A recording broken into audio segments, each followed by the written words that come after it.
ഇവിടെ എസെക്കിയേലിൻ്റെ കാര്യം സംഭവിക്കുന്ന ഒരു സംഭവം, അതൊരു അസാധാരണ സംഭവമാണ്.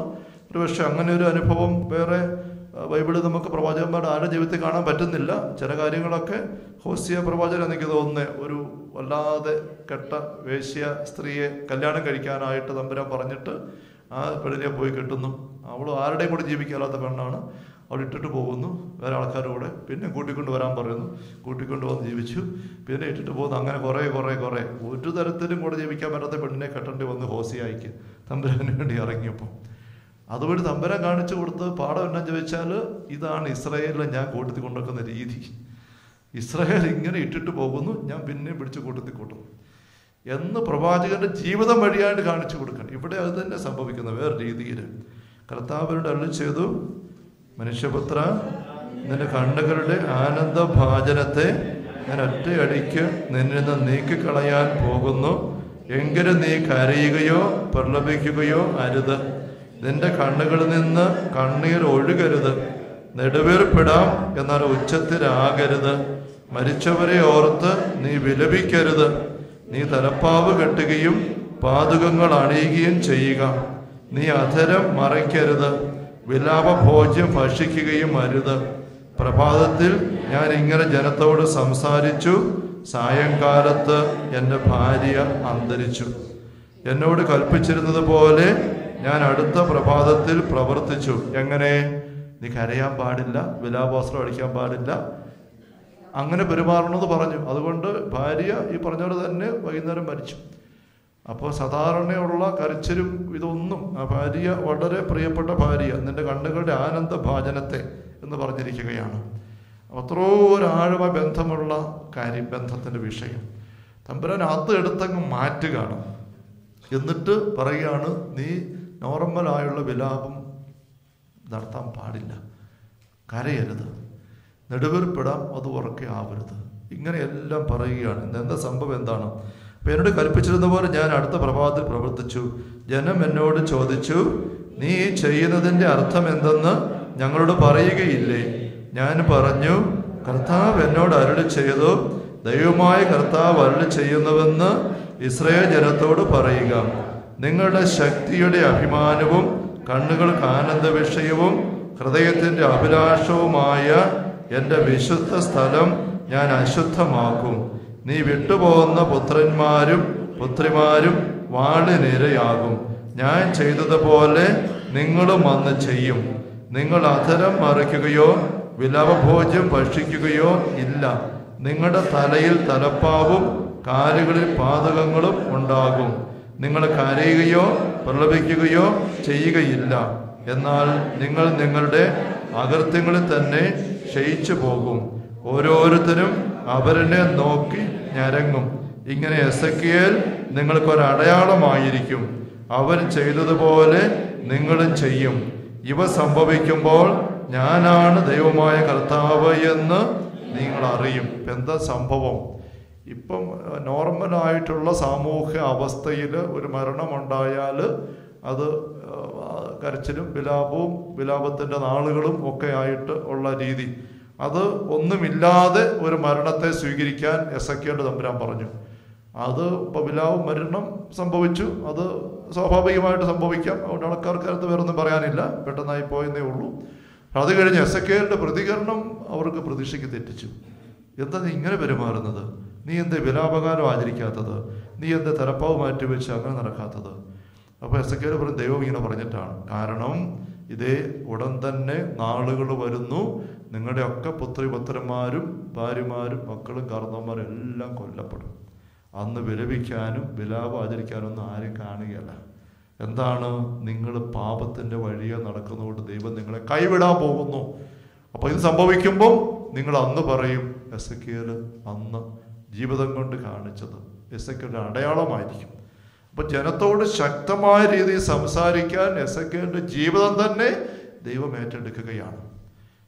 അപ്പോൾ നമ്മളവർക്ക് ഇത് കട്ടിയാണല്ലോ എന്ന് ചിന്തിക്കുമ്പം അനേകര് നരകത്തിലോട്ട് പോയി നശിക്കുക, നിത്യകാലം അങ്ങനെ നാശത്തിലേക്ക് പോകുന്നതിൻ്റെ നൊമ്പരവും കഷ്ടതയും ദൈന്യതയുമായിട്ട് കമ്പയർ ചെയ്യുമ്പം ഇതൊന്നും ഒന്നുമല്ല എന്ന് തന്നെയാണ് തമ്പുരാൻ പഠിപ്പിക്കുന്നത്.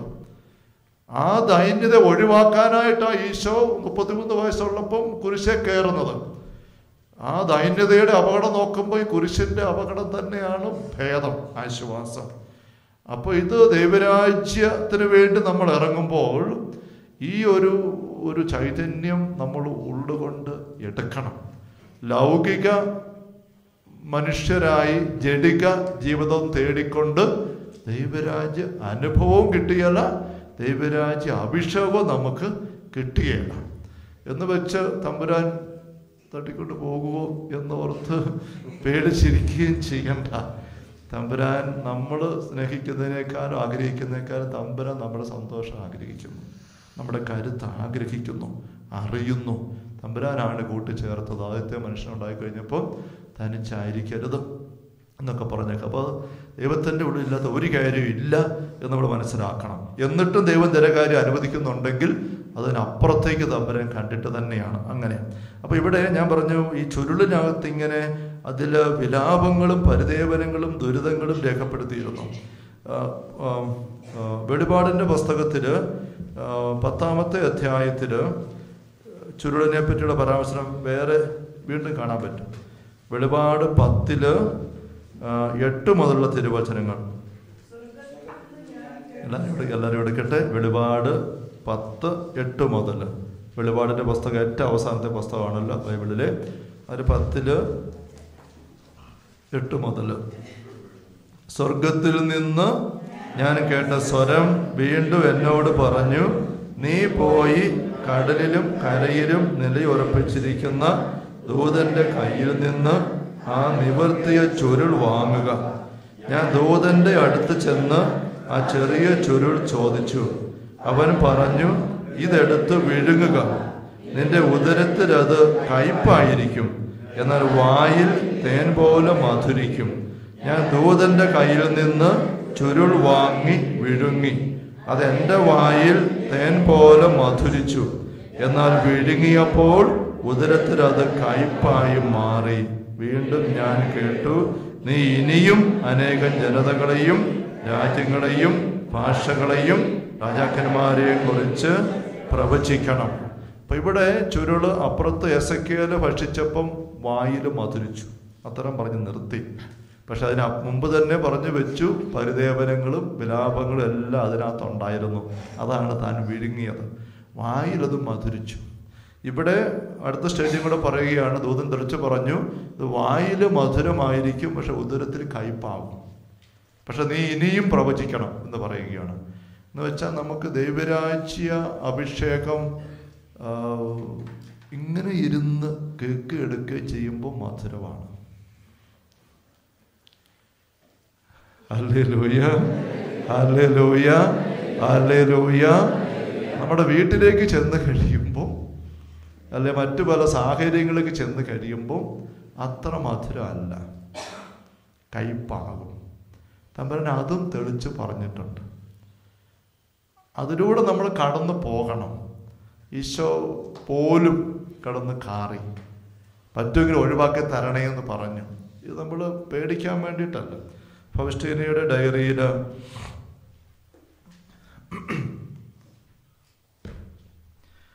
ഈശോ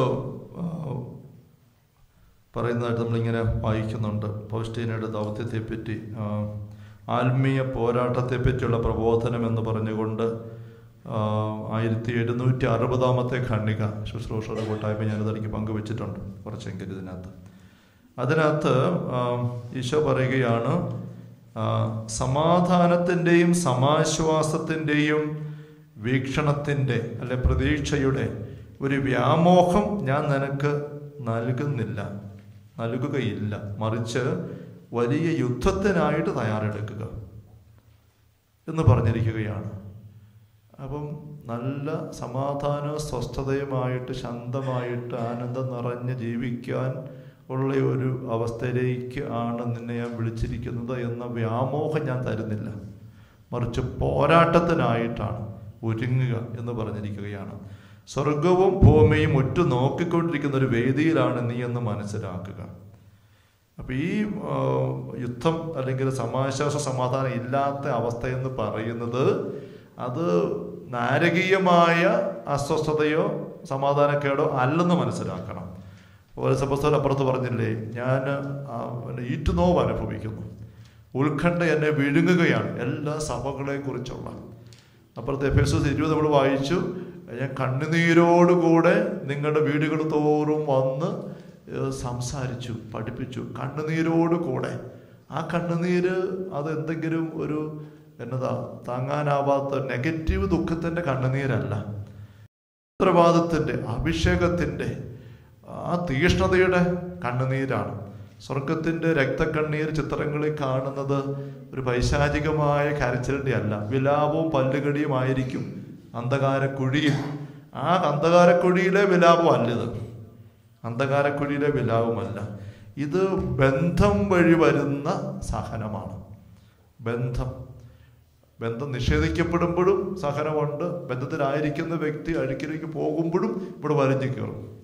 ആ ഒരു സ്നേഹത്തിൻ്റെ ബന്ധം, അതിൻ്റെ വലിച്ചിലാണ്. അതാണ് അപ്പസ്തലൻ പറയുന്നത്, ഞാൻ നിങ്ങളുടെ സകല സഭകളെക്കുറിച്ചുള്ള ഉത്കണ്ഠ എന്നെ വിഴുങ്ങുകയാണ്, എന്നെ തീർത്തുകൊണ്ടിരിക്കുകയാണ് എന്ന് പറയുന്നത്. അതുകൊണ്ട് ഇത് സ്വർഗവും ഭൂമിയും ഉറ്റു നോക്കിക്കൊണ്ടിരിക്കുന്ന ഒരു വേദിയിലാണ് നീ എന്ന് മനസ്സിലാക്കണം. പക്ഷെ നീ ഒരിക്കലും ഒറ്റയ്ക്കല്ല.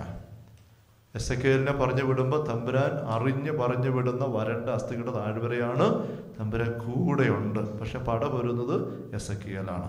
അപ്പം നമ്മളും ആത്മീയ പോരാട്ടത്തിനായിട്ട് ഇങ്ങനെ ഒരുങ്ങുമ്പോൾ എനിക്ക് 101% ഉറപ്പാണ്, ഈ ദിവസങ്ങളിൽ സ്വർഗം ഉറ്റുനോക്കുകയാണ്. ഈ പള്ളിക്കകത്തോട്ട് സ്വർഗം ഉറ്റുനോക്കുകയാണ്. ദൈവരാജ്യത്തിൻ്റെ ശുശ്രൂഷയ്ക്ക് വേണ്ടി ഒരുങ്ങാൻ കുറേ പേരെ തമ്പുരാൻ ആകർഷിച്ച് കൊണ്ടുവന്നിരുത്തി ഒരുക്കുകയാണ്. പ്രതീക്ഷയോടെയാണ് തമ്പുരാൻ ഓരോരുത്തരെയും നോക്കുന്നത്. ഓരോരുത്തരുമായി ബന്ധപ്പെട്ട് വിശാലമായ വരണ്ട അസ്ഥികൾ താഴ്വരകൾ കിടക്കുന്നുണ്ട്. Hallelujah, hallelujah, hallelujah. അവിടേക്ക് ഇറക്കി വിടാൻ, എന്നിട്ട് അവിടെയൊക്കെ ജീവൻ കൊടുക്കാൻ. അപ്പം അവിടെ മുള്ളുകളും മുൾച്ചെടികളും ഒപ്പം ഉണ്ടാവും. തേളുകളുടെ മേൽ ഇരിക്കുന്ന അനുഭവം വരും. അവിടെ അത്ര തേളുടെ മേൽ ഇരിക്കുമ്പോൾ സുഖമൊന്നുമില്ല, മുള്ളു കൊള്ളുമ്പോൾ സുഖമൊന്നുമില്ല. അവിടെ ഇവിടെ ഈശോ തെളിച്ച് ഫൗസ്റ്റീനാട് നമ്മോട് ഈശോ പറഞ്ഞില്ല, കുരിശെടുത്ത് പറഞ്ഞു. പക്ഷെ പറയാണ്, ഞാൻ വെറുതെ വ്യാമോഹമൊന്നും നിങ്ങൾക്ക് തരുന്നില്ല, വ്യാമോഹമൊന്നും തരുന്നില്ല. യുദ്ധത്തിനായിട്ടാണ് വിടുന്നത്.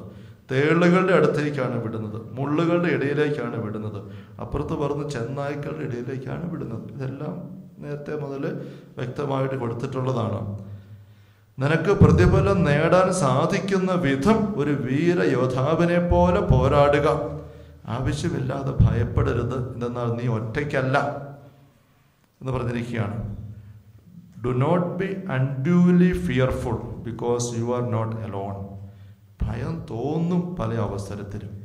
ഈശോ പോലും പറഞ്ഞില്ലേ, എൻ്റെ ആത്മാവ് ഇപ്പം അസ്വസ്ഥമായിരിക്കുന്നു, അല്ലേ, അസ്വസ്ഥമായിരിക്കുന്നു.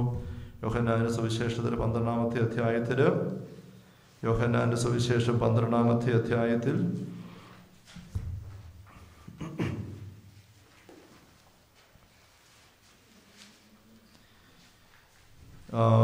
20 മുതലുള്ള വാക്യങ്ങളിൽ, അതൊരുമിച്ച് വായിക്കണമെന്നില്ല. ഗ്രീക്കുകാരന്വേഷിക്കാൻ വരുന്നു ഈശോയെ കാണാൻ വേണ്ടിയിട്ട്. അപ്പോൾ ഈശോ പറയുന്നു, മനുഷ്യപുത്രം മഹത്വപ്പെടാനുള്ള സമയമായി എന്നിട്ട് പറയുകയാണ് 24 മുതൽ, ഗോതമ്പ് മണി നിലത്ത് വീണ് അഴിയുന്നില്ലെങ്കിൽ തന്നെ ഇരിക്കും, അഴിയുന്നെങ്കിൽ വളരെ ഫലം പുറപ്പെടുവിക്കും എന്ന് പറഞ്ഞ് താൻ എങ്ങനെയാണ് മഹത്വത്തിലേക്ക് പ്രവേശിക്കുക എന്നതിനെപ്പറ്റി കൃത്യമായിട്ട് പഠിപ്പിക്കുകയാണ്. ഈശോ പറയുകയാണ്, 26-ാം വാക്യം, എന്നെ ശുശ്രൂഷിക്കാൻ ആഗ്രഹിക്കുന്നവൻ, അല്ല 25 കൂടെ ചേർത്ത് വായിച്ച്, 25, തൻ്റെ ജീവനെ സ്നേഹിക്കുന്നവൻ അത് നഷ്ടപ്പെടുത്തുന്നു.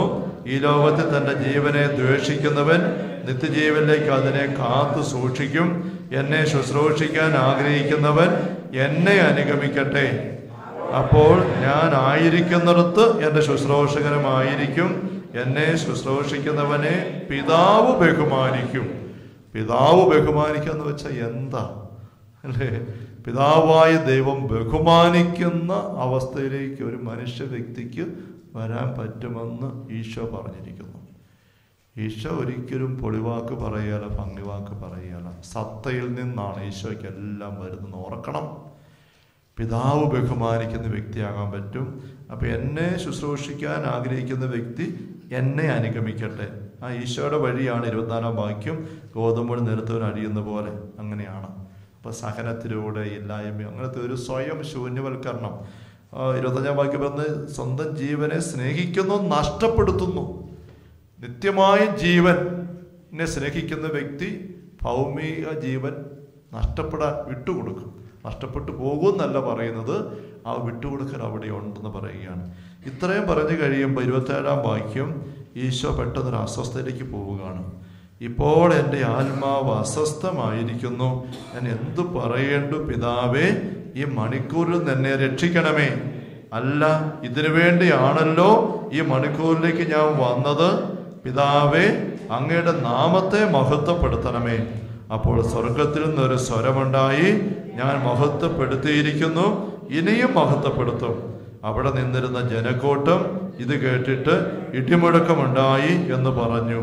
എന്നാൽ ചിലർ ഒരു ദൂതൻ അവരോട് സംസാരിച്ചു എന്ന് പറഞ്ഞു. ഈശോ പറഞ്ഞു, ഈ സ്വരമുണ്ടായത് എനിക്ക് വേണ്ടിയല്ല, നിങ്ങൾക്ക് വേണ്ടിയാണ്. ഇപ്പോഴാണ് ഈ ലോകത്തിന്റെ ന്യായവിധി. ഇപ്പോൾ ഈ ലോകത്തിന്റെ അധികാരി പുറന്തള്ളപ്പെടും. ഞാൻ ഭൂമിയിൽ നിന്ന് ഉയർത്തപ്പെടുമ്പോൾ എല്ലാ മനുഷ്യരെയും എന്നിലേക്ക് ആകർഷിക്കും. അവനിത് പറഞ്ഞത് താൻ ഏത് വിധത്തിലുള്ള മരണമാണ് വരിക്കാൻ പോകുന്നത് എന്ന് സൂചിപ്പിക്കാനാണ്. അപ്പൊ ഈ ഭാഗം 27-ാം വാക്യം മുതലുള്ള ഭാഗം ബൈബിൾ പണ്ഡിതന്മാർ ചൂണ്ടിക്കാണിക്കും, ഇത് ഈശോയുടെ ഗെത്സമേൻ അനുഭവത്തിന്റെ ഒരു മുൻ അനുഭവമാണ്. യോഹന്നാൻ സുവിശേഷൻ ഗെത്സമേനിലെ ഈശോയുടെ രക്തം വേർക്കൽ രേഖപ്പെടുത്തിയിട്ടില്ല. ഗെത്സമേനിൽ പ്രാർത്ഥിക്കുന്ന രംഗം നമ്മൾ മറ്റു 3 സുവിശേഷന്മാർ പറഞ്ഞിരിക്കുന്ന യോഹന്നാൻ രേഖപ്പെടുത്തിയിട്ടില്ല. പക്ഷെ യോഹന്നാൻ അതിനു മുമ്പ് തന്നെ ഈശോ ഇത് ആവർത്തിച്ച് അനുഭവിച്ചിരുന്ന ഒരു കാര്യമാണ് ഗെത്സമേൻ. ഒരു വശത്ത് പിതാവിൻ്റെ ഇഷ്ടം നിറവേറ്റാനായിട്ട് തന്നെ വിട്ടുകൊടുക്കുന്നു, ഒപ്പം മറുവശത്ത് മാനുഷികമായി ഈ ഒരു വിലാപം, പരിദേവനം, ഞടുക്കം, ഭയം, ഒരു ഭയം. അതാണ് പൗലോസിനോട് ഈശോ പറയുന്നത്, don't be afraid, don't be unduly afraid. പരിധി വിട്ട് ഭയപ്പെടരുത്. ഒരു ഭയം വരാം, എന്തു ചെയ്യും? ഈശോയ്ക്ക് അതുണ്ടായി അസ്വസ്ഥത. നമുക്കത് പല അവസരത്തിലും ഒരു ഭയം, അത് ഒരു ശുശ്രൂഷയ്ക്ക് ഇറങ്ങുമ്പോഴും വേണം ഭയം തോന്നാം. തമ്പുരാൻ എന്നെ സഹായിക്കുവോ, എൻ്റെ കൂടെ ഉണ്ടായിരിക്കുവോ, വിജയിക്കുവോ, ഇങ്ങനൊരു ഭയം വരിക എന്നുള്ളത് സ്വാഭാവികമാണ്. കാരണം നമ്മുടെ പരിധിക്ക് അപ്പുറമൊക്കെയുള്ള കാര്യങ്ങളാണ്. ചിലപ്പം വിമർശനം വരാൻ പോകുന്നു, കുറ്റപ്പെടുത്തൽ വരാൻ പോകുന്നു, വിചാരണ ചെയ്യപ്പെടാൻ പോകുന്നു, ഇങ്ങനെയൊക്കെയുള്ള അനേക അവസരങ്ങൾ വരാം. മറ്റുള്ളവർ വെല്ലുവിളിക്കുന്നു, വീട്ടുകാരെല്ലാം കൂടെ ചോദിക്കുന്നു, ഇങ്ങനെയൊക്കെയുള്ള അവസ്ഥ. ഈശോയുടെ പരസ്യത ആരംഭിച്ചു കഴിഞ്ഞപ്പോൾ വീട്ടുകാരെല്ലാം കൂടി ഈശോ പിടിച്ചു കെട്ടിക്കൊണ്ട് പോകാൻ വേണ്ടി വരുന്ന രംഗം മർക്കോസ് സുവിശേഷം രേഖപ്പെടുത്തുന്നുണ്ട്. അവർ സ്വഭാവം നഷ്ടപ്പെട്ടെന്ന് കേട്ടുകൊണ്ട് പറഞ്ഞുകൊണ്ട് വീട്ടുകാരെല്ലാം കൂടെ ഈശോ പിടിച്ചു കെട്ടിക്കൊണ്ട് പോകാണ്ട് വരികയാണ്. അപ്പം ഈശോയുടെ ജീവിതത്തിലും ഈശോ ഭയന്ന് വല്ലാണ്ടായ അവസരങ്ങളുണ്ട്. ഇത് ഒരു ഗെത്സമേൻ അനുഭവത്തിൻ്റെ ഒരു മുൻ അനുഭവം. ഇടയ്ക്കിടയ്ക്ക് ഈശോ ഈ ഒരു അനുഭവത്തിലൂടെയും കടന്നു പോയിട്ടുണ്ട്. അതാണ് എൻ്റെ ആത്മാവ് അസ്വസ്ഥമായിരിക്കും. ഗോതമ്പുമണി നിരത്തിൽ അഴിയുന്നൊരു അഴിയണം, അത് വ്യക്തമായിട്ട് ഈശോ പറഞ്ഞു. പക്ഷെ പറഞ്ഞു കഴിഞ്ഞപ്പോഴേ തൻ്റെ മുമ്പിൽ കുരിശ് ഈശോ കണ്ടു. കുരിശിൽ മരിക്കുക എന്ന് പറയുന്നതിൻ്റെ ഭീകരത ഈശോ പലപ്പോഴും ആൾക്കാർ കുരിശത്തിൽ കിടക്കുന്നത് കണ്ടിട്ടുമുണ്ട്. അതിലേക്ക് താൻ വരും. അത് ഓർമ്മ വന്നപ്പോഴേ അസ്വസ്ഥത കയറി. അത് ഈശോ പറയും, എൻ്റെ ആത്മാവ് അസ്വസ്ഥമായിരിക്കുന്നു, ഞാൻ എന്ത് പറയണ്ടു? ഉടനെ ഈശോ പ്രാർത്ഥിക്കുക, പിതാവേ, ഈ മണിക്കൂർ എന്നെ രക്ഷിക്കണേ. അതാണ് ഗെത്സമേൻ പ്രാർത്ഥന. സാധിക്കുമെങ്കിൽ ഈ പാനപാത്രം എന്നെ കടന്നു പോകട്ടെ പിതാവേ എന്ന് 3 പ്രാവശ്യം പറയുന്നത് അതാണ്. പക്ഷേ ഈശോ അവിടെ കൂട്ടിച്ചേർത്തു, എൻ്റെ ഇഷ്ടമല്ല അവിടുത്തെ ഇഷ്ടം നിറവേറട്ടെ. അതാണ് ഇവിടെ ഈശോ ചേർക്കുന്നത്. അല്ല, ഇതിനു വേണ്ടിയാണല്ലോ ഈ മണിക്കൂറിലേക്ക് ഞാൻ വന്നത്. പിതാവേ, അങ്ങയുടെ നാമത്തെ മഹത്വപ്പെടുത്തണമേ, അങ്ങയുടെ ഹിതം നിറവേറട്ടെ, എൻ്റെ ഇഷ്ടം നോക്കണ്ട എന്ന് ഇവിടെ ഈശോ ഇവിടെ കൂട്ടിച്ചേർക്കുകയാണ്. അപ്പോൾ പിതാവിൻ്റെ അറിയിപ്പ് വരുന്നു, സ്വർഗത്തിൽ നിന്ന് സ്വരമുണ്ടായി, ഞാൻ മഹത്വപ്പെടുത്തിയിരിക്കുന്നു, ഇനിയും മഹത്വപ്പെടുത്തും. ലൂക്കാസ് സുവിശേഷം 22 പറയുന്നുണ്ട്, മാലാഖ ഇറങ്ങി വന്ന് ശക്തിപ്പെടുത്തി എന്ന് പറഞ്ഞ പോലെ സ്വർഗം അതാണ്. ഈ യുദ്ധവേദിയിൽ നീ ഒറ്റയ്ക്കല്ല. പവിത്രനോട് ഈശോ പറഞ്ഞു, സ്വർഗവും ഭൂമിയും ഒറ്റുനോക്കുന്ന യുദ്ധവേദിയിലാണ് നീ. സ്വർഗവും ഭൂമിയും ഒറ്റുനോക്കുന്ന യുദ്ധവേദിയിലാണ് നീ. നമ്മളും ഇവിടെയും ചെന്നിറങ്ങി കഴിയുമ്പോഴും സ്വർഗവും ഭൂമിയും നമ്മളെ ഉറ്റുനോക്കുന്നുണ്ട്. ഭൂമി എന്ന് വെച്ചാൽ വിശുദ്ധ സമൂഹം, അത് തന്നെ ഉദ്ദേശിക്കുന്നത്. സഭ, അപ്പം അവിടെ ചിലപ്പോൾ ചില അവസ്ഥ നമ്മൾ ഭയപ്പെട്ടു പോകാം, ഭയം കയറി വരാം ഈശോയ്ക്ക് ഉണ്ടാകുന്ന പോലെ. അപ്പോഴൊക്കെ നമുക്ക് ശക്തിപ്പെടുത്തൽ കിട്ടും. ശക്തിപ്പെടുത്തി സ്വർഗത്തിൽ സ്വരമുണ്ടായി. ഈശോ വീണ്ടും പറയും 31 വാക്യം 32. ഇത് വളരെ പ്രധാനപ്പെട്ട ഒരു ഭാഗമാണ്. ഇപ്പോഴാണ് ഈ ലോകത്തിൻ്റെ ന്യായവിധി. ഇപ്പോൾ ഈ ലോകത്തിൻ്റെ അധികാരി പുറന്തള്ളപ്പെടും. പുറന്തള്ളപ്പെടുക എന്ന് പറഞ്ഞാൽ ഇത് ഭൂതോച്ചാടനമാണ്. അവിടെ ഇതേപ്പറ്റി ബൈബിൾ പണ്ഡിതന്മാർ പറയുന്നത് കോസ്മിക് എക്സോർസിസം എന്നാണ്. കോസ്മോസ് എന്ന് പറയുന്നത് പ്രപഞ്ചം മുഴുവനുമാണ്. പ്രപഞ്ചം മുഴുവനും. അപ്പം ഞാൻ ഭൂമിയിൽ നിന്ന് ഉയർത്തപ്പെടുമ്പോൾ എല്ലാവരെയും എന്നിലേക്ക് ആകർഷിക്കും. അവൻ ഇത് പറഞ്ഞത് താൻ ഏത് വിധത്തിലുള്ള മരണമാണ് വരിക്കാൻ പോകുന്നത് സൂചിപ്പിക്കാനാണ്. അപ്പോൾ ഈശോ കുരിശിൽ ഉയർത്തപ്പെട്ട് കുരിശിൽ മരിക്കുമ്പോൾ അതുവഴിയായിട്ട് സാത്താൻ്റെ തല തകരും. അവിടെയാണ് ശരിക്കുള്ള എക്സോർസിസം സംഭവിക്കുക. സാത്താൻ്റെ തല തകരുന്നത് അവിടെയാണ്.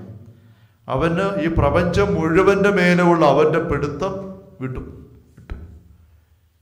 അത് ബാക്കി പിന്നെ നമ്മൾ ചെയ്യുന്നതാണ്. ബാക്കി ഈ എക്സോർസിസം അല്ല ഡെലിവറൻസ് മുഴുവൻ വരുന്നത്. അപ്പോൾ ആ ആത്യന്തികമായിട്ട് പ്രപഞ്ചം മുഴുവൻ്റെ മേലെന്നുള്ള പിശാചിൻ്റെ പിടുത്തത്തെ തകർക്കുന്നത് കുരിശു മരണത്തിലാണ്. എല്ലാവരും തന്നിലേക്ക് ആകർഷിക്കും. സാത്താൻ്റെ കയ്യിലേക്ക് പോരുന്നവർ തന്നിലേക്ക് വരും. ഇതിന് കോസ്മിക് എക്സോർസിസം എന്നാണ് പറയുന്നത്. പണ്ട് ബൈബിൾ പണ്ഡിതന്മാർ പറയും, യോഹന്നാൻ സുവിശേഷകൻ ഒരു ബഹിഷ്കരണ രംഗവും രേഖപ്പെടുത്തിയിട്ടില്ല സുവിശേഷത്തിൽ. മർക്കോസ് ഏറ്റവും അധികമുണ്ട്, മറ്റ് സുവിശേഷന്മാരുമുണ്ട്, ലൂക്കായും മത്തായിയും ഉണ്ട്. പക്ഷേ യോഹന്നാൻ സുവിശേഷത്തിൽ പിശാചിനെ ബഹിഷ്കരിക്കുന്നതായിട്ട് ഒറ്റ രംഗം പോലും ഇല്ല. അത് അദ്ദേഹം അവഗണിച്ചത് കൊണ്ടല്ല. മറുവശത്ത് പിശാചിനെ പറ്റിയിട്ട് ഒത്തിരി പരാമർശനമുണ്ട്. ഈശോയ്ക്ക് പിശാച് ഉണ്ടായിരുന്നുള്ള ആരോപണം നമ്മൾ യോഹന്നാനിലാണ് കാണുന്നത്. ആൾക്കാർ പറഞ്ഞിരുന്നു ഇവൻ പിശാചുണ്ട്, ഈശോ പിശാച് ബാധിതനാണെന്ന് പോലുള്ള രൂക്ഷമായ ആരോപണം യോഹന്നാൻ സുവിശേഷത്തിൽ നമ്മൾ കാണുന്നുണ്ട്. 8-ാമത്തെ അധ്യായത്തിൽ പിശാചുണ്ടെന്ന് പറയും, 7 ഒക്കെ പറയുന്നുണ്ട്. അപ്പം പക്ഷേ യോഹന്നാൻ വളരെ ശക്തമായ ഒരു എക്സോർസിസമാണ് അവതരിപ്പിക്കുന്നത്. അത് കോസ്മിക് എക്സോർസിസമാണ്. ഇതാണ് നമുക്കെല്ലാവർക്കും വേണ്ടി പിശാചിൻ്റെ മേൽ അധികാരം നേടിത്തന്നത്. അതിനു മുമ്പ് ഈശോ അപ്പസ്തോലന്മാരെ വിളിച്ചു, അവർക്ക് അധികാരം കൊടുത്തു, അവരെ നിയോഗിച്ചു. അവർ പോയി പിശാചിനെ ഇറക്കി. ചിലപ്പോൾ ഇറങ്ങാൻ താമസം വന്നു, ഇറങ്ങാതെ വന്നു, അങ്ങനെയൊക്കെ ചെയ്തു. ഇപ്പം അത് കഴിഞ്ഞിട്ട് പിശാചിൻ്റെ ആത്യന്തികമായ തകർച്ച ഇവിടെ കുരിശിലാണ്. അതിവിടെ ഈശോ പറയുകയാണ്. അപ്പം ഇവിടെ അതിൻ്റെ അനുഭവത്തിലേക്ക് വരുമ്പോഴും ഈശോ അസ്വസ്ഥതയിലേക്ക് കടന്നു പോകുന്നു. അപ്പം നമ്മുടെ ജീവിതത്തിലും ഇങ്ങനെയുള്ള ഭയത്തിൻ്റെയും അസ്വസ്ഥതയുടെയും ഞെരുക്കത്തിൻ്റെയും കരച്ചിലിൻ്റെയും ഒക്കെ അനുഭവങ്ങൾ ഉണ്ടാവാം എന്ന് നമ്മൾ അറിയണം. പക്ഷെ അതൊരു വെറുപ്പായിട്ട് മാറരുത്, മാറരുത്. കഴിഞ്ഞ ധ്യാനത്തിൽ ഞാൻ ഇടയ്ക്ക് എവിടെയെങ്കിലും വെച്ച് പറഞ്ഞു കാണും, 2 കാര്യം ശ്രദ്ധിക്കണം. മടുക്കരുത്, വെറുക്കരുത്. 2 കാര്യം. അത് നേരെ വചനത്തിൽ നേരെ എടുത്ത് പറയുന്നതല്ല എങ്കിൽ പോലും. അപ്പം നമുക്കും ഇങ്ങനെ പോരാട്ടത്തിൻ്റെ തലമുണ്ടെന്ന് അറിയണം. ഇതിങ്ങനെ തെളിച്ച് നമ്മൾ കാണുന്നത് തമ്പുരാൻ തെളിച്ച് പറഞ്ഞിട്ടുണ്ട്. എസെക്കിയേലിനെ വിളിച്ചപ്പോൾ തന്നെ പറഞ്ഞു, മുള്ളുകളും തേളുകളും മുൾച്ചെടികളും തേളും ഇതെല്ലാം ഉണ്ടായിരിക്കും. നിന്റെ വാക്ക് അവരെപ്പോഴും കേൾക്കുകയല്ല, അവർ ശ്രദ്ധിക്കുകയല്ല, അനുസരിക്കുകയല്ല, മനസ്സാന്തരപ്പെടുകയല്ല, കടുത്ത നെറ്റിയായിട്ട് നിൽക്കും. മോനെ, ഇത് കണ്ട് നീ പേടിക്കരുത്, മടുക്കരുത്, ഭയപ്പെടരുത്. അത് നിന്നോടല്ല, എന്നോടാണ്. ഈ ഒരു ബോധ്യം നമുക്കും വേണം ഇറങ്ങുമ്പോൾ. അല്ല നമ്മൾ മടുക്കും, നിരാശപ്പെടും, വെറുക്കുകയും ചെയ്യും. വെറുത്താൽ നമ്മുടെ അഭിഷേകം പോകും, മടുത്താൽ തമ്പുരാനും നമ്മൾ മാറിപ്പോകും. അത് നമുക്ക് തന്നെ ആത്മനാശം പോലും ഉണ്ടാക്കാം. അതൊരിക്കലും ഉണ്ടാവരുത്. ഈ മുന്നറിയിപ്പ് എപ്പോഴും ഈശോ തരുന്നുണ്ട്. നമ്മൾ കണ്ടു കഴിഞ്ഞു, എസെക്കിയേലിനെ കൊടുക്കുന്നുണ്ട്. നമ്മൾ ജെറമ്യയുടെ പുസ്തകത്തിൽ കൂടെ ഒന്ന് പെട്ടെന്ന്, ജെറമ്യ എന്നൊരു പ്രവാചകൻ, ശക്തമായിട്ട് ശുശ്രൂഷ ചെയ്ത ഒരു പ്രവാചകൻ. ജെറമ്യയുടെ പുസ്തകം അതിൻ്റെ ആദ്യ ഭാഗം എടുത്ത് ആമുഖ ഭാഗം. ജെറമ്യ യെശയ്യാ കഴിഞ്ഞിട്ട് അടുത്ത പുസ്തകമാണ്. എസെക്കിയേലിൻ്റെയും 2 പുസ്തകം പുറകിലായിട്ട് കിടക്കുന്ന പുസ്തകമാണ് ജെറമ്യയുടെ പുസ്തകം. ജെറമ്യയുടെ പുസ്തകത്തിൻ്റെ ആദ്യ ഭാഗം എടുത്ത്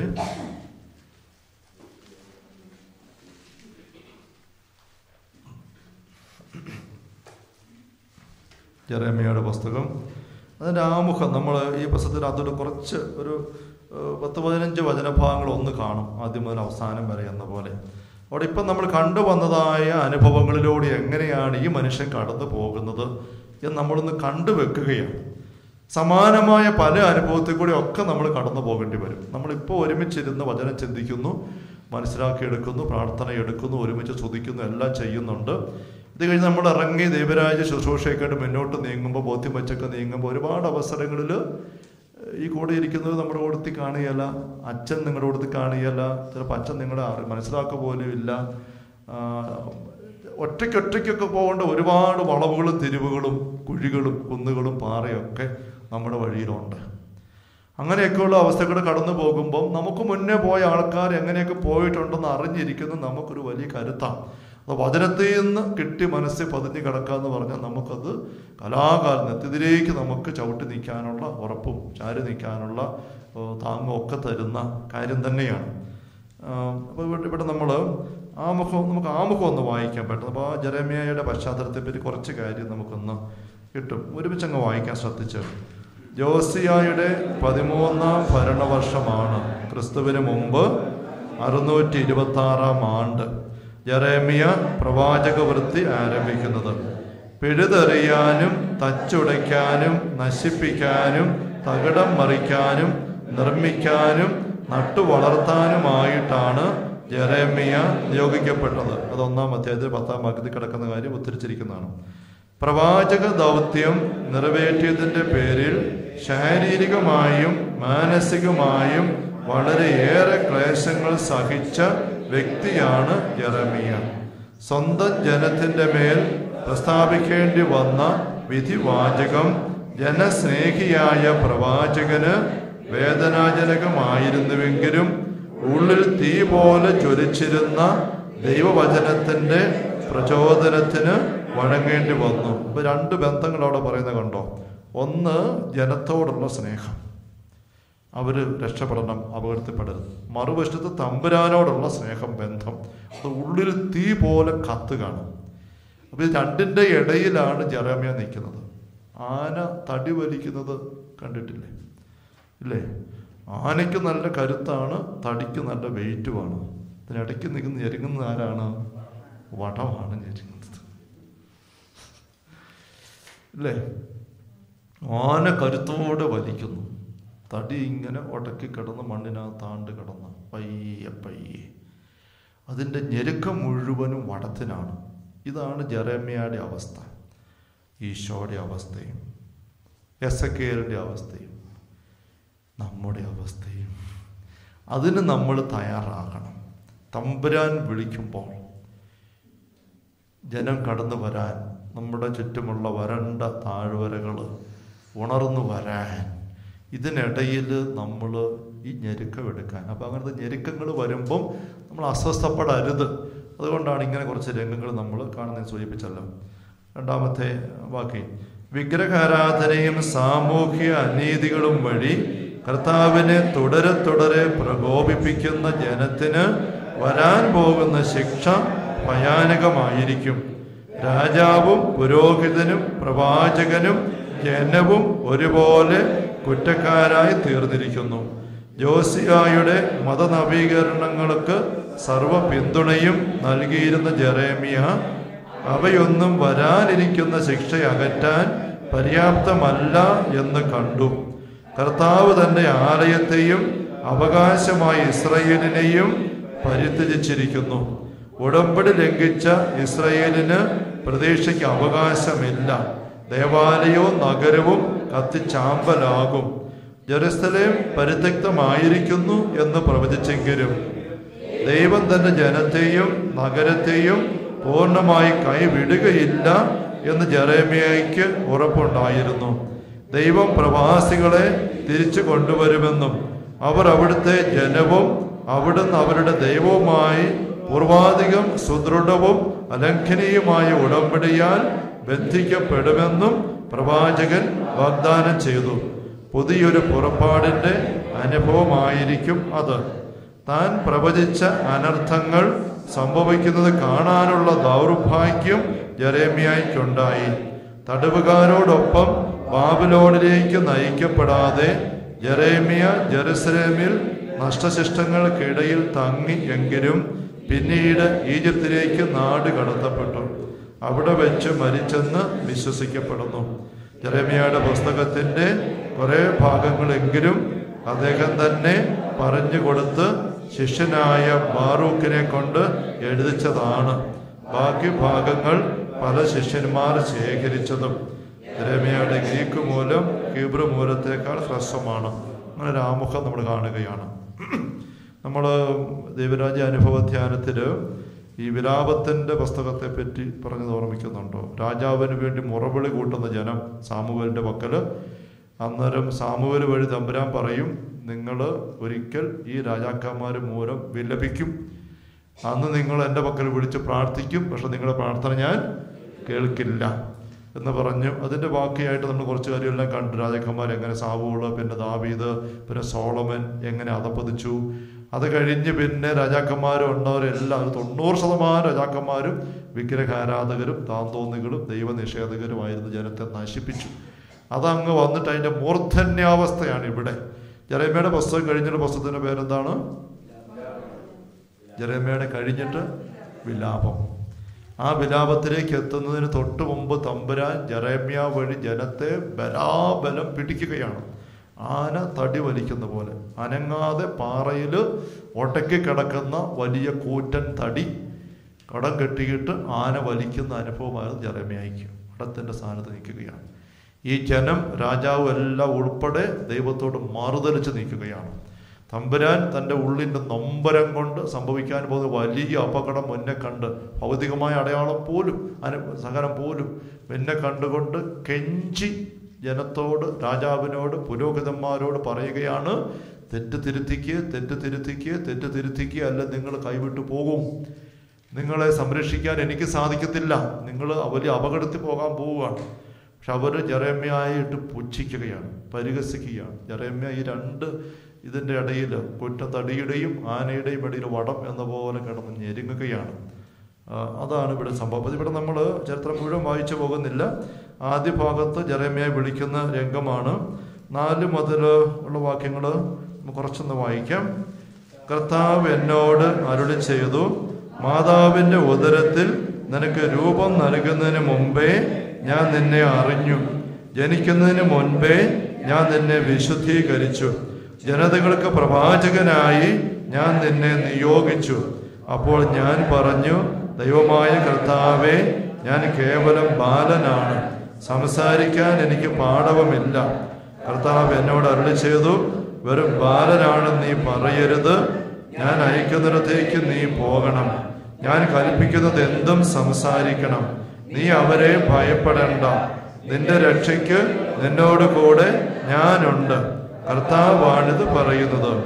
അനന്തരം കർത്താവ് കൈ നീട്ടി എൻ്റെ അതിർത്തിൽ സ്പർശിച്ചുകൊണ്ട് അരുളി ചെയ്തു, ഇതാ എൻ്റെ വചനങ്ങൾ നിന്റെ നാവിൽ ഞാൻ നിക്ഷേപിച്ചിരിക്കുന്നു. പിഴുതെറിയാനും ഇടിച്ചു തകർക്കാനും നശിപ്പിക്കാനും തകിടം മറിക്കാനും പണിതുയർത്താനും നട്ടു വളർത്താനും വേണ്ടി ഇന്നിതാ ജനതകളുടെയും രാജ്യങ്ങളുടെയും മേൽ നിന്നെ ഞാൻ അവരോധിച്ചിരിക്കുന്നു. അപ്പം ആ പറഞ്ഞ 10-ാം ഭാഗത്തിൽ പതിക്കുന്ന കാര്യങ്ങൾ പിഴുതെറിയുക, ഇടിച്ചു തകർക്കുക, നശിപ്പിക്കുക, തകിടം മറിക്കുക, അത്രയും കാര്യങ്ങൾ തിന്മയുടെ ഏരിയയാണ്.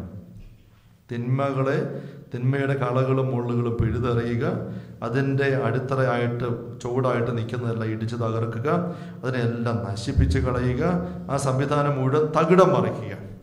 എന്നിട്ട് മറുവശം തമ്പുരാന് വേണ്ടി ദൈവരാജ്യം പണിതുയർത്തണം, അതിൽ നട്ടു വളർത്തണം. ദൈവരാജ്യത്തിൻ്റെ കൃഷി ദൈവമക്കൾ നട്ടു വളർത്തണം. ഇതാണ് നമ്മുടെ എല്ലാവരുടെയും ദൗത്യം പല രീതിയിൽ. അപ്പോൾ ഇത് യെരമ്യ ഒരു യുവാവായിരുന്നു, ബാലൻ വെച്ചാൽ ഒരു യുവാവ്, ഒരു 10-18 ഒക്കെ വയസ്സ് ഉള്ള യുവാവ് എന്ന രീതിയായിരിക്കാം അവിടെ വന്നിരിക്കുന്നത്. അങ്ങനെ യെരമ്യയെ പറഞ്ഞേൽപ്പിക്കുകയാണ്. 17, 18, 19 വാക്യങ്ങളും കൂടെ. നീ ഭയപ്പെടേണ്ട. ഭയപ്പെട്ടാൽ അവിടെ മുമ്പിൽ നിന്നെ ഞാൻ പരിഭ്രാന്തനാക്കും. ദേശത്തിന് മുഴുവനും യൂദായിലെ രാജാക്കന്മാർക്കും പ്രഭുക്കന്മാർക്കും പുരോഹിതന്മാർക്കും ദേശവാസികൾക്കും എതിരെ അപ്രതിരോധ്യമായ നഗരവും ഇരുമ്പ് തൂണും പിച്ചളം മതിലും ഇന്ന് ഞാൻ നിന്നെ ഉറപ്പിക്കും. അവർ നിന്നോട് യുദ്ധം ചെയ്യും, എന്നാൽ വിജയിക്കുകയില്ല. നിന്റെ രക്ഷയ്ക്ക് ഞാൻ കൂടെയുണ്ട് എന്ന് കർത്താവ് അരുളി ചെയ്യുന്നു. ഇപ്പൊ എസെക്കിയേൽ പറഞ്ഞ പോലെ തന്നെയാണ് ഇവിടെ. അവർ നിന്നോട് അല്ലാണ്ട് കടുപ്പപ്പെട്ട് പെരുമാറും, പക്ഷേ നീ ഭയപ്പെടരുത്, പരിഭ്രമിക്കരുത്. അവരുടെ എസെക്കിയേൽ പറഞ്ഞ അവരുടെ നോട്ടം കണ്ട് നീ ഭയപ്പെടരുത്, പരിഭ്രമിക്കരുത് പറഞ്ഞു അല്ലേ. അവരുടെ നോട്ടം കണ്ട് വാക്ക് കേട്ട് നീ പരിഭ്രമിക്കരുത് പറഞ്ഞാൽ ഇവിടെയും നീ പേടിക്കരുത്. എസെക്കിയേലിന്റെ നെറ്റി കടുപ്പമുള്ളതാക്കി എന്ന് പറഞ്ഞാൽ ഇവിടെയും നിന്നെ ഞാൻ എന്താണ് അപ്രതിരോധ്യമായ നഗരവും ഇരുമ്പ് തൂണും പിച്ചളം മതിലുമായി ഇന്ന് നിന്നെ ഞാൻ ഉറപ്പിക്കും. അവർ യുദ്ധം ചെയ്യും, യുദ്ധത്തിന്റെ ആക്രമണം നിനക്കിട്ട് കിട്ടും, പക്ഷെ അവർ വിജയിക്കുകയില്ല. പക്ഷെ നീ ഭയപ്പെട്ട് പിന്മാറിയാൽ തീർന്നു. അതാണ് മടുക്കരുത്, വെറുക്കരുത് പറയുമ്പോൾ മടുക്കരുത്, ഇട്ടിട്ട് പോകരുത്, പിടിച്ചു നിൽക്കണം. അങ്ങനെ ഇസ്രായേലിൻ്റെ അവിശ്വസ്തയെപ്പറ്റി പിന്നീട് ജെറമ്യ പ്രസംഗിക്ക് നമ്മൾ കാണുകയാണ്. ഇപ്പം ഇവിടെ നമുക്കുള്ള സമയം വെച്ചുകൊണ്ട് ജെറമ്യയുടെ സഹനത്തിൻ്റെ വശങ്ങൾ നമ്മളൊന്ന് ശ്രദ്ധിക്കുന്നത്.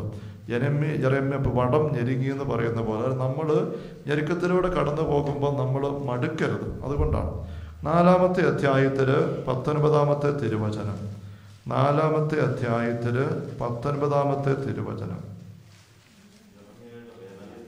വേദന എന്ന് പറഞ്ഞ്, വേദന അസഹ്യമായ വേദന, ഞാൻ വേദനയാൽ പുളയുന്നു, എൻ്റെ ഹൃദയഭിത്തികൾ തകരുന്നു, നെഞ്ചിടിക്കുന്നു, നിശബ്ദനായിരിക്കാൻ എനിക്ക് വയ്യ, ഇതാ യുദ്ധകാഹളം പോർവിളി ഞാൻ കേൾക്കുന്നു എന്ന് പറഞ്ഞുകൊണ്ട് ജെറമ്യ പ്രസംഗിക്കുകയാണ്. അപ്പൊ ജെറമ്യയുടെ ഉള്ളില് വേദന, പൗലോസപ്പോസ്തലൻ പറഞ്ഞു ഞാൻ ഈറ്റുനോവ് അനുഭവിക്കുകയാണ്, സകല സഭകളെ കുറിച്ചുള്ള ഉത്കണ്ഠ എന്നെ തീർക്കുകയാണ്.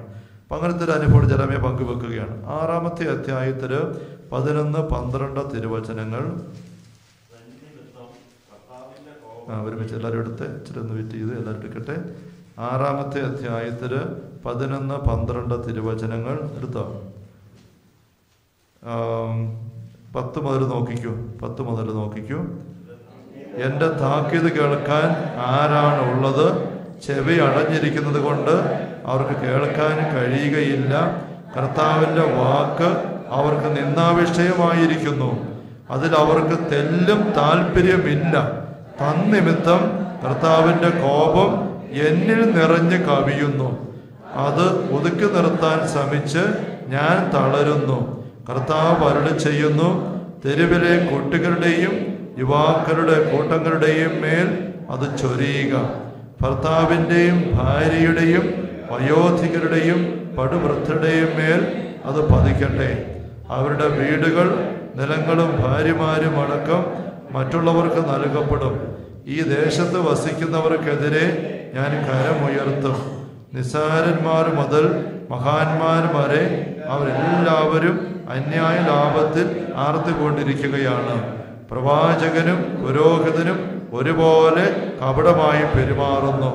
അവർ അശ്രദ്ധമായിട്ടാണ് എൻ്റെ ജനത്തിൻ്റെ മുറിവുകൾ വെച്ച് കെട്ടുന്നത്. സമാധാനമില്ലാതിരിക്കെ സമാധാനം എന്ന് പറയുന്നു. അപ്പം അങ്ങനെ ഇവിടെ ജെറമ്യയുടെ ഉള്ളില് കർത്താവിൻ്റെ കോപമാണ് വന്ന് നിറയുന്നത്.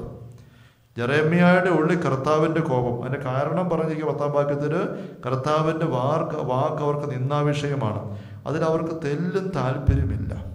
അതുകൊണ്ട് തൻ്റെ ഉള്ളാണ് കിടന്ന് തടി കല്ല് ഉടക്കി കിടക്കുന്നത് നീങ്ങുന്നേയില്ല. അതുകൊണ്ട് വലിഞ്ഞു മുറുകുന്നത്, ഞെരിയുന്നത് വടമാണ്. തമ്പുരാൻ വിളിക്കുകയാണ്. ജെറമ്യ ഇടയ്ക്ക് കിടന്ന് ഞെരുങ്ങുകയാണ്. 8-ാം അധ്യായത്തിൽ 18 വാക്യം, 8-18 മുതൽ 9-1 വരെ, 1-2 വരെ എടുത്തെല്ലാവരും. ജെറമ്യ 8-18 മുതൽ. ഇവിടെയും ജെറമ്യയിലൂടെ തമ്പുരാൻ ഇങ്ങനെ ഒരുപാട് നൊമ്പരം പങ്കുവെക്കുന്നു. 4 മുതലുള്ള വാക്യങ്ങൾ ഒക്കെ വായിച്ചു വന്നാൽ നമ്മളിത് നിങ്ങൾ തനിച്ചിരുന്നൊന്ന് വായിക്കണം. ഈ പുസ്തകത്തിൽ മുഴുവൻ ഒന്ന് കടന്നു പോകണം. 4 മുതലുള്ള വാക്യങ്ങൾ നോക്കിക്കുക. അവിടെ പാപവും ശിക്ഷയും. നീ അവരോട് പറയുക, കർത്താവ് അരുളി ചെയ്യുന്നു, വീണവൻ എഴുന്നേൽക്കുകയില്ലേ? വഴിതെറ്റിയവൻ മടങ്ങി വരാതിരിക്കുമോ? എന്തുകൊണ്ടാണ് ഈ ജനം ഒടുങ്ങാത്ത മാത്സര്യത്തോടെ മറുതരിക്കുന്നത്? വഞ്ചനയിലാണ് അവർക്ക് ആസക്തി, തിരിച്ചു വരാൻ അവർക്ക് മനസ്സില്ല. അവർ പറയുന്നത് ഞാൻ ശ്രദ്ധിച്ചു കേട്ടു, അവർ സത്യമല്ല പറഞ്ഞത്. എന്താണ് ഞാൻ ഈ ചെയ്തതെന്ന് പറഞ്ഞ് ഒരുവരും തൻ്റെ ദുഷ്ടതയെക്കുറിച്ച് അനുതപിക്കുന്നില്ല. പടക്കളത്തിലേക്ക് പായുന്ന കുതിരയെ പോലെ ഓരോരുത്തരും അവനവൻ്റെ വഴിക്ക് പോകുന്നു. ആകാശത്തിൽ പറക്കുന്ന ഞാറപ്പക്ഷിക്ക് പോലും അതിൻ്റെ കാലമറിയാം. മാടപ്രാവും മീവൽ പക്ഷിയും കൊക്കും തിരിച്ചു വരാനുള്ള സമയം പാലിക്കുന്നു. എൻ്റെ ജനത്തിനാകട്ടെ കർത്താവിൻ്റെ കൽപ്പന അറിഞ്ഞുകൂടാ. അത്ര മതി. അങ്ങനെ ഓക്കെ അത് അങ്ങനെ നൊമ്പരം പറയുകയാണ്. പക്ഷെ ഇതെല്ലാം പറഞ്ഞിട്ടും ഒരു വ്യത്യാസവും ഉണ്ടാക്കുന്നില്ല. അപ്പോൾ അതിൻ്റെ ഇത് പറഞ്ഞ് എന്നിട്ടും മനസാന്തരം ഉണ്ടാകുന്നില്ല. ജെറമ്യായുടെ ദുഃഖം 18 മുതൽ ശമനമില്ലാത്ത ദുഃഖത്തിലാണ് ഞാൻ. കഥനഭാരം ഹൃദയത്തെ മഥിക്കുന്നു. എൻ്റെ ജനത്തിൻ്റെ വിലാപം ദേശത്തെങ്ങും മാറ്റൊലി കൊള്ളുന്നത് നിങ്ങൾ കേൾക്കുന്നില്ലേ? കർത്താവ് സിയോനിലില്ലേ? അവിടെ രാജാവ് അവിടെ മധ്യേ ഇല്ലേ? അവർ തങ്ങളുടെ കൊത്തുരൂപങ്ങൾ കൊണ്ടും അന്യദേവന്മാരെ കൊണ്ടും എന്തിനാണ് എന്നെ കുപിതനാക്കിയത്? വിളവെടുപ്പ് തീർന്നു, വേനൽക്കാലവും അവസാനിച്ചു, എന്നിട്ടും നാം രക്ഷപ്പെട്ടില്ല. എൻ്റെ ജനത്തിൻ്റെ മുറിവ് എൻ്റെ ഹൃദയത്തെയും വൃഢതമാക്കുന്നു. ഞാൻ ദുഃഖിതനാണ്, ഭീതി എന്നെ ഗ്രസിച്ചിരിക്കുന്നു. ഗിലെയാദിൽ ഔഷധമില്ലേ? രോഗശാന്തി നൽകാൻ അവിടെ ഭിഷഗ്വരനില്ലേ? പിന്നെ എന്തുകൊണ്ടാണ് എൻ്റെ ജനത്തിന് രോഗശാന്തി ഉണ്ടാകാത്തത്? അടുത്ത 2 വാക്യങ്ങളും കൂടെ. എൻ്റെ ശിരസ്സ് ഒരു കണ്ണീർ തടാകവും എൻ്റെ കണ്ണുകൾ അശ്രുധാരയും ആയിരുന്നെങ്കിൽ എൻ്റെ ജനത്തിൻ്റെ പുത്രിയുടെ നിഹതന്മാരെ ഓർത്ത് ഞാൻ രാപകൽ കരയുമായിരുന്നു. മരുഭൂമിയിൽ എനിക്കൊരു വഴിയമ്പലം ലഭിച്ചിരുന്നെങ്കിൽ ഞാൻ എൻ്റെ ജനത്തെ വിട്ട് അകന്നു പോകുമായിരുന്നു എന്ന് പറഞ്ഞുകൊണ്ട് അതിൻ്റെ നമുക്കറിയാം എന്തോ ഒരു സങ്കടം. ജെറമ്യായിൽ നിന്ന് വരുന്ന വാക്കുകൾ കുറേ തമ്പുരാൻ്റെ വാക്കുകളാണ്, കുറേ ജെറമ്യായുടെ വാക്കുകളാണ്. ഇപ്പം ചുരുള് പരിദേവനങ്ങളും വിലാപങ്ങളും കണ്ണുനീരും എല്ലാം അതിനകത്ത് എഴുതിയിരിക്കുന്നു. അകത്തും പുറത്തും നിറയെ എഴുതിയിരിക്കുന്നു എന്ന് എസെക്കിയേൽ കണ്ടിട്ട് പറയുന്നുണ്ട്. അതെല്ലാ പ്രവാചകന്മാരുടെ അവസ്ഥ അങ്ങനെയാണ്. തമ്പുരാന് വേണ്ടി നിൽക്കുമ്പോൾ അതാണ് ജെറമ്യ ഇവിടെ ഇങ്ങനെ പങ്കുവെക്കുന്നത്. വീണ്ടും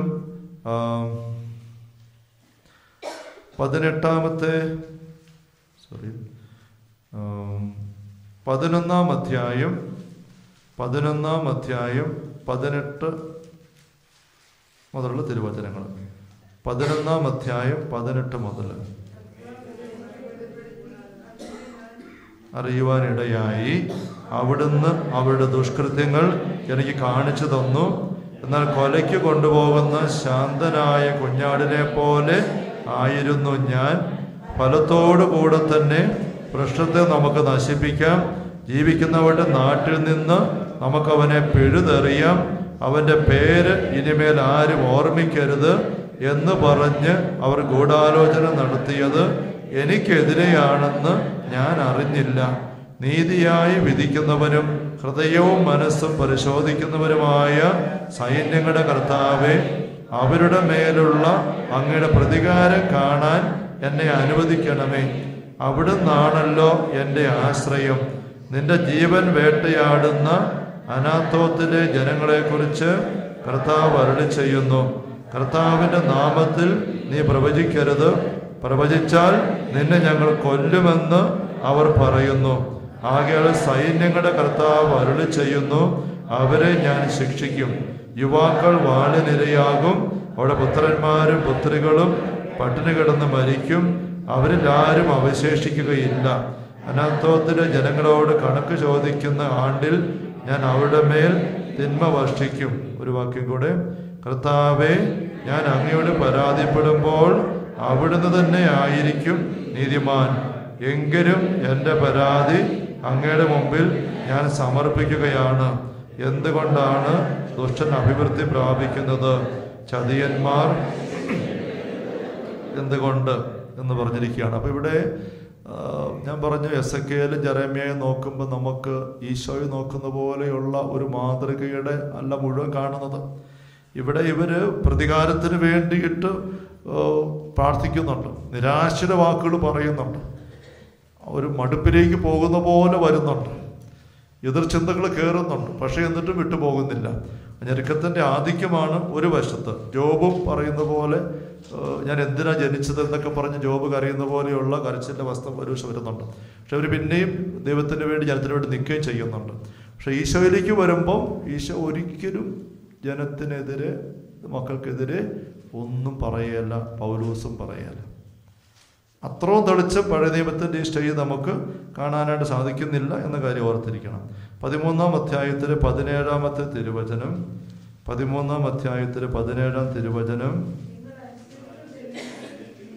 നിങ്ങളുടെ അഹങ്കാരത്തെ ചൊല്ലി രഹസ്യത്തിൽ എൻ്റെ ആത്മാവ് കരയും, കർത്താവിൻ്റെ അജഗണത്തെ അടിമത്തത്തിലേക്ക് കൊണ്ടുപോകുക ഞാൻ ഉള്ളൊരുകി കരയും, കണ്ണുനീർ ധാരധാരയായി ഒഴുകും.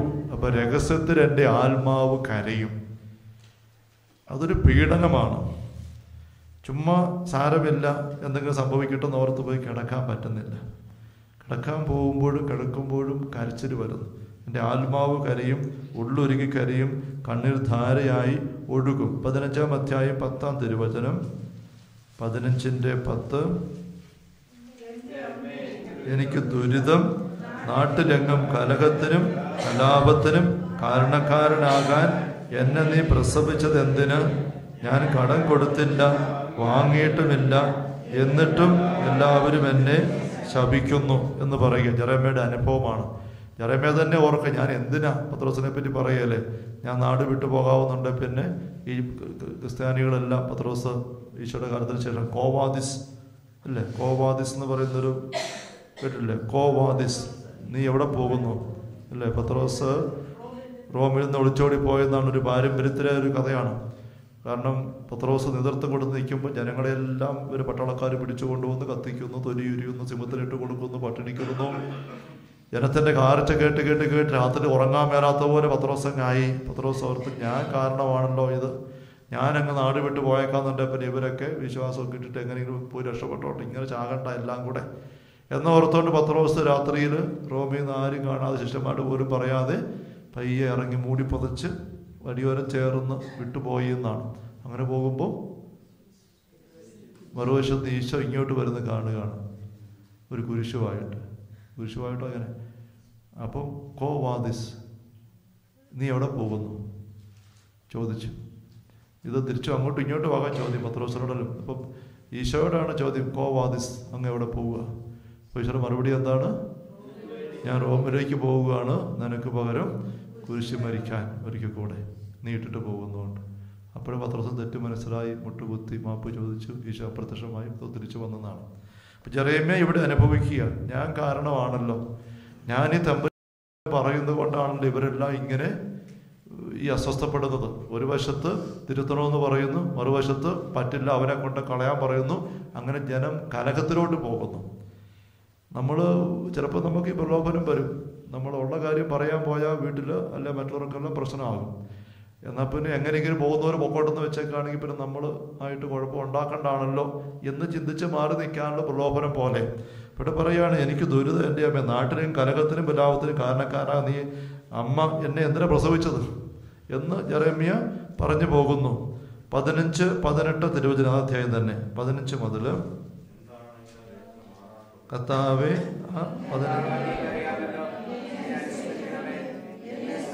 സന്ദർശിക്കണമേ. 15 മുതൽ അതേ അധ്യായം തന്നെ, 15 മുതൽ 18 വരെ.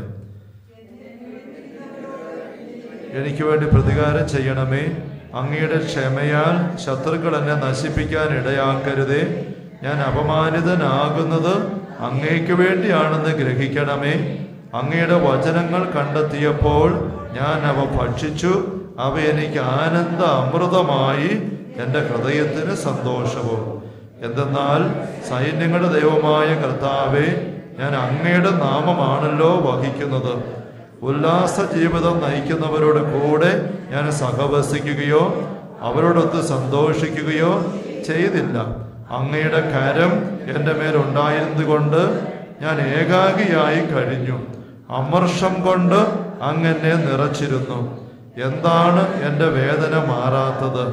എൻ്റെ മുറിവ് ഉണങ്ങാൻ കൂട്ടാക്കാതെ വിങ്ങുന്നത് എന്തുകൊണ്ട്? ഇടയ്ക്കിടെ വെള്ളം പറ്റിപ്പോകുന്ന അരുവിയെ പോലെ അവിടുന്ന് എന്നെ വഞ്ചിക്കുമോ? ബാക്കി കൂടെ വായിക്കാം. കർത്താവ് അരുളി ചെയ്യുന്നു, നീ തിരിച്ചു വന്നാൽ എൻ്റെ സന്നിധിയിൽ നിന്നെ പുനഃസ്ഥാപിക്കാം. വിലകെട്ടവ പറയാതെ സദ്വചനങ്ങൾ മാത്രം സംസാരിച്ചാൽ നീ എൻ്റെ നാവ് പോലെയാകും. അവർ നിന്റെ അടുക്കലേക്ക് വരട്ടെ, നീ അവരുടെ അടുത്തിലേക്ക് മടങ്ങി പോകരുത്. ഈ ജനത്തിന് മുൻപിൽ ഒരു പിത്തള കോട്ടയായി നിന്നെ ഞാൻ ഉയർത്തും. അവർ നിന്നോട് യുദ്ധം ചെയ്യും, അവർ വിജയിക്കുകയില്ല. എന്തെന്നാൽ നിന്നെ രക്ഷിക്കാനും മോചിപ്പിക്കുവാനുമായി ഞാൻ നിന്നോട് കൂടെയുണ്ട്.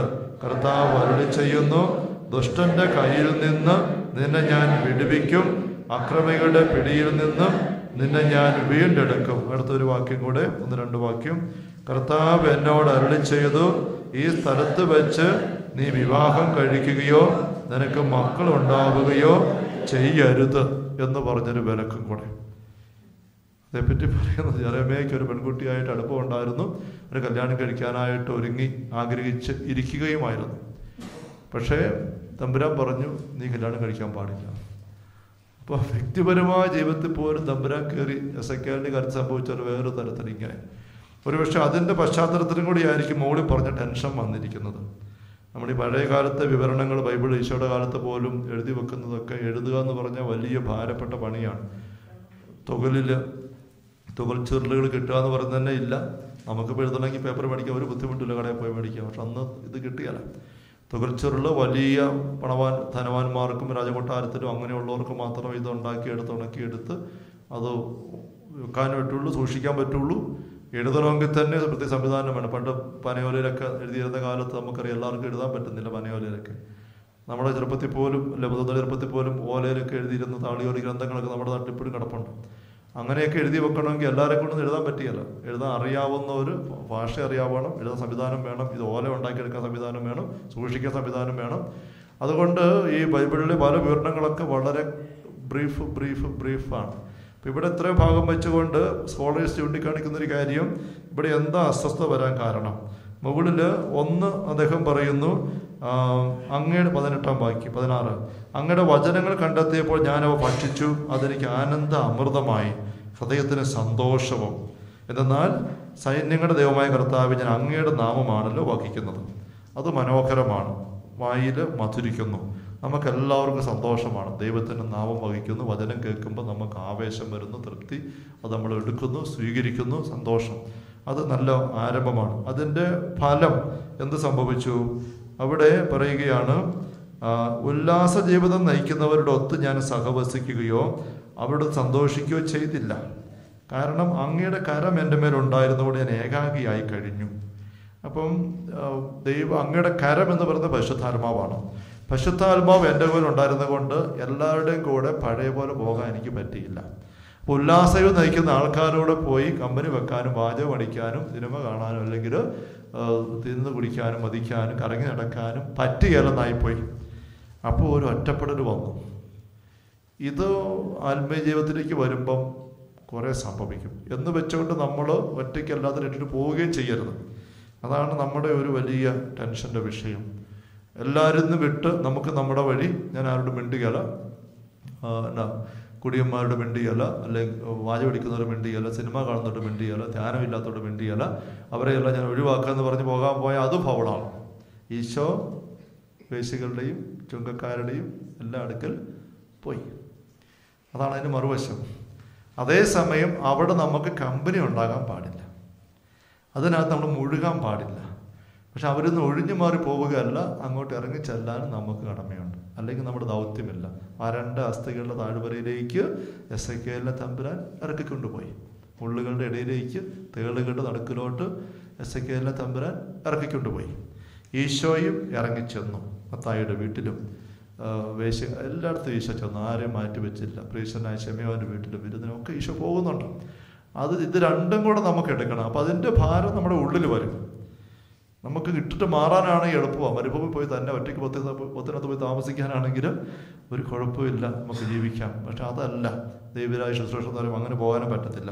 അപ്പം ഈ ഒരു അനുഭവം ഇത് ജ്ഞാനത്തിൻ്റെ പുസ്തകത്തിലും ഇത് കൃത്യമായിട്ട് പറയുന്നത് കാണാൻ പറ്റും. ഇവിടെ കൈ വെച്ചുകൊണ്ട് വേണേ അതോട് ചേർത്ത് വെച്ച് നോക്കുകയോ. ജ്ഞാനത്തിൻ്റെ പുസ്തകത്തിൽ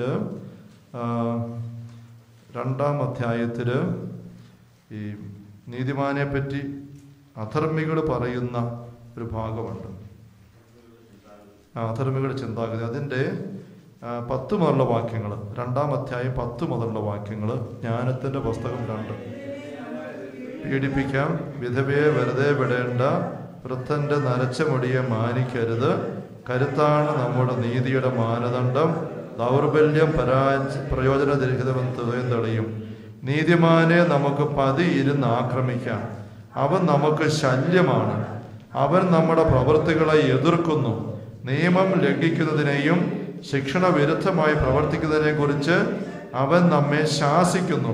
തനിക്ക് ദൈവിക ജ്ഞാനമുണ്ടെന്നും താൻ കർത്താവിൻ്റെ പുത്രനാണെന്നും അവൻ പ്രഖ്യാപിക്കുന്നു. അവൻ നമ്മുടെ ചിന്തകളെ കുറ്റം വിധിക്കുന്നു. അവനെ കാണുന്നത് തന്നെ നമുക്ക് ദുസ്സഹമാണ്. അവൻ്റെ ജീവിതം നമ്മുടേതിൽ നിന്നും വ്യത്യസ്തമാണ്, മാർഗങ്ങൾ അസാധാരണവും. അവൻ നമ്മെ അധമരായി കരുതുന്നു. നമ്മുടെ മാർഗങ്ങൾ അശുദ്ധമെന്ന പോലെ അവൻ അവയിൽ നിന്ന് ഒഴിഞ്ഞു മാറുന്നു. നീതിമാന്റെ മരണം അനുഗ്രഹീതമെന്ന് അവൻ വാഴ്ത്തുന്നു. ദൈവം തൻ്റെ പിതാവാണെന്ന് ചെയ്യുന്നു. അവൻ്റെ വാക്കുകൾ സത്യമാണോ എന്ന് പരീക്ഷിക്കാം. അവൻ മരിക്കുമ്പോൾ എന്ത് സംഭവിക്കുമെന്ന് നോക്കാം. നീതിമാൻ ദൈവത്തിൻ്റെ പുത്രനാണെങ്കിൽ അവിടുന്ന് അവനെ തുണയ്ക്കും, ശത്രുകരങ്ങളിൽ നിന്നും മോചിപ്പിക്കും. നിന്ദനവും പീഡനവും കൊണ്ട് അവൻ്റെ സൗമ്യതയും ക്ഷമയും നമുക്ക് പരീക്ഷിക്കാം. അവനെ ലജ്ജാകരമായ മരണത്തിന് വിധിക്കാം. അവൻ്റെ വാക്ക് ശരിയെങ്കിൽ അവൻ രക്ഷിക്കപ്പെടുമല്ലോ. ഇത് അധർമ്മികളുടെ ചിന്തകളാണ്. പക്ഷെ അതിനകത്തൊരു നീതിമാന്റെ ജീവിത രീതിയെക്കുറിച്ചുള്ള ചില കാര്യങ്ങൾ പുറന്നു വരുന്നുണ്ട്, ഇല്ലേ? അവനെ കാണുന്നത് തന്നെ നമുക്ക് അസഹ്യമാണ്. ഇത് സംഭവിക്കും, ഇല്ലേ? ഈ തിന്മയിലൂടെ ആണ്ടുപോകുന്നവർക്ക്, അല്ലാതെ നടക്കുന്നവരെ കാണുമ്പോൾ തന്നെ ഉള്ളിലൊരു കിരികിരിപ്പാണോ അതേ ചെറുച്ചിൽ പോലെയാണോ അസ്വസ്ഥത വരും. അതുപോലെ പറയാം, ദുസ്സഹമാണ് കാണുന്ന തന്നെ. അവൻ്റെ മാർഗങ്ങൾ വ്യത്യാസമാണ്. നമ്മൾ നടക്കുന്നവരെ നടക്കുന്നില്ല, നമ്മുടെ കൂടെ നടക്കുന്ന നമ്മളെ മോശമായിട്ട് അവൻ ചിന്തിക്കുന്നു. അങ്ങനെ ഒരു വിഷയം ഒരു പെരുമാറ്റം ഉണ്ടാകുന്നുണ്ടായിരിക്കാം. പക്ഷെ ഇപ്പുറത്ത് ഈശോ പെരുമാറിയപ്പോൾ അതിനപ്പുറത്തോട്ട് വന്നിട്ട് അവരെ ചേർത്ത് പിടിച്ചു. പക്ഷെ മാർഗങ്ങൾ വ്യത്യസ്തമാണ്, പാതകൾ, ജീവിതം അസാധാരണമാണെന്ന് പറഞ്ഞിരിക്കുകയാണ്.